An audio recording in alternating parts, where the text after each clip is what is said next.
안철수 국민의당 후보가 어제 갑자기 윤석열 국민의힘 후보와의 단일화 안 하겠다고 선언한.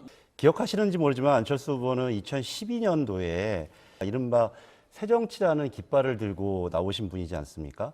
그런데 여러 가지 그동안 정치적인 역정이 있었음에도 불구하고 아마 본인 마음속에는 많은 비판이 있었음에도 불구하고 그 새정치라는 진심 하나만은 본인 마음속에 굉장히 진심이었을 거라고 생각합니다. 아마 단일화 국면에서도 그런 부분들이 어떻게 받아들여질 것이냐, 이 문제가 굉장히 좀 중요했다고 생각해요. 그런데 이제 뭐 경기지사를 제안했다는 얘기도 있었고 국무총리직을 제안했다는 얘기가 있고 그 정략적인 무슨 지분 나눠먹기 형태로 여러 가지 핵심 관계자들 발 보도가 있다 보니 결국 이분이 생각했던 그 진심이 짓밟히는 것이 아니냐라는 전 모욕감을 전 느꼈을 것이라는 생각이 들고요. 만약에 지금 단일화 논의를 다시 하거나 단일화를 한다면 그분이 갖고 있는 진심과 대의는 어디 갔으며 또 국민들은 대체 이 단일화를 어떻게 받아들이겠습니까? 그 단일화는.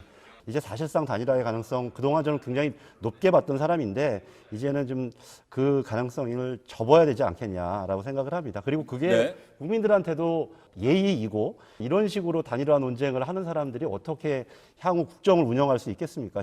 국정이라는 것이 자기가 싫으면 관두고 좋으면 계속하고 이런 부분이 아니지 않습니까? 책임 없는 논의다 저는 이렇게 생각을 합니다. 저희들은 네. 정치 도의상 뭐 단일화를 하자거나 네. 또 이렇게 표현하진 않았습니다. 그러나 앞으로 국정을 운영하는 데 있어서는 우리가 통합적인 관점, 여러 가지 그런 부분들이 부족하다면 더 통 크게 국정을 운영하겠다라고 하는 취지는 계속적으로 좀 밝혀왔었던 것이고요. 그런데 지금 상황에서 정략적인 단일화 논의 자체는 안철수 후보에게도 예의가 아니고 또 국민들에게도 예의가 아니라고 생각합니다. 선거 때마다 이게 처음 나온 얘기도 아니지 않습니까? 물론 안철수 후보는 자신이 한 번 빼놓고는 다 완주했다고는 하지만 지금 단일화 얘기가 나온 게 안철수 후보 제안 이전부터 벌써 몇 개월 전입니까? 저희가 이 자리에서만 얘기한 것이 여러 차례인 것 같은데요. 이제 국민들이 그런 부분에서 굉장히 뭐 식상함을 넘어서 아예 반응 자체를 안 하실 거라고 생각이 들고요. 그렇게 해서 어떤 결과로 단일화가 되더라도 안정적으로 국정을 운영하는 데 밑바탕이 되는 것이 아니라